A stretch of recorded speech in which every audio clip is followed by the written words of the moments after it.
এমন অভিষেকটা হয়তো ভুলেই যেতে চাইবেন রিপন মন্ডল। কোনো কিছুই যেন ছিল না পক্ষে। মাত্র 2 ওভার বল করেছেন, 12 বলে হজম করেছেন 1 ওভার বাউন্ডারির পাশাপাশি 7 বাউন্ডারি আদায় করে নিতে পারেননি কোনো ডট বল। যেই প্রত্যাশা নিয়ে দর্শকরা বসেছিলেন রিপনের খেলা দেখতে, পূরণ হলো না তার ছিটে ফোটাও। হতাশ টাইগার ক্রিকেট ভক্তরা, হতাশ রিপন মন্ডল নিজেও। এমন দিন নিশ্চয়ই মুছে ফেলতে চাইবেন নিজের স্মৃতির পাতা থেকে। লঙ্কা প্রিমিয়ার লিগে নিজের প্রথম ম্যাচ খেলতে নেমে রিপন দেখালেন নিজের সবথেকে বাজে বোলিং পারফরম্যান্সটাই।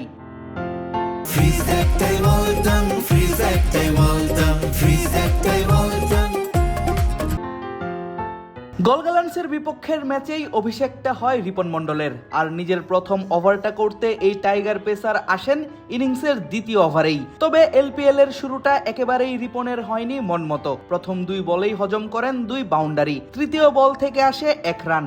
ওভারের চতুর্থ বলেও এই পেসার হজম করেন 4 মার। পঞ্চম বলে আবারও বাউন্ডারি এলে বেশ বিষণ্ণ দেখা যায় রিপন মন্ডলকে। ওভারের শেষ বলেও আসে আরো একটি 4 মার। আর নিজের প্রথম 6 বলে 5-4 আর 1 সিঙ্গেল দিয়ে রিপন হজম করেন 21 রান। এমন অভিষেকটা নিশ্চিতভাবেই ভুলে যেতে চাইবেন রিপন মন্ডল।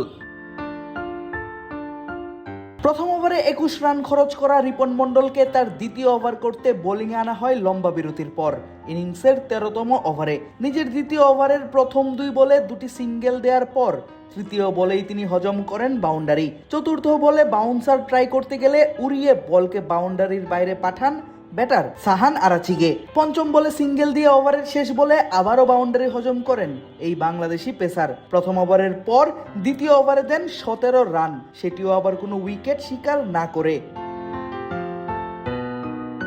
তবে এরপর আর বোলিংয়ে আনা হয়নি রিপন মন্ডলকে।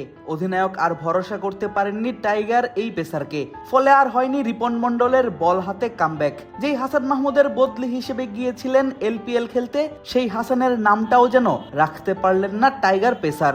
রিপনদের তুলোধুনো করা সুহানের দল গলগ্যালান্স সংগ্রহ করে 20 ওভারে 201 রান। যদিও আজ একাদশে সুযোগ পাননি নুরুল হাসান সোহান। আদিব আশরাফ, ক্রিক ফ্রেন্জি।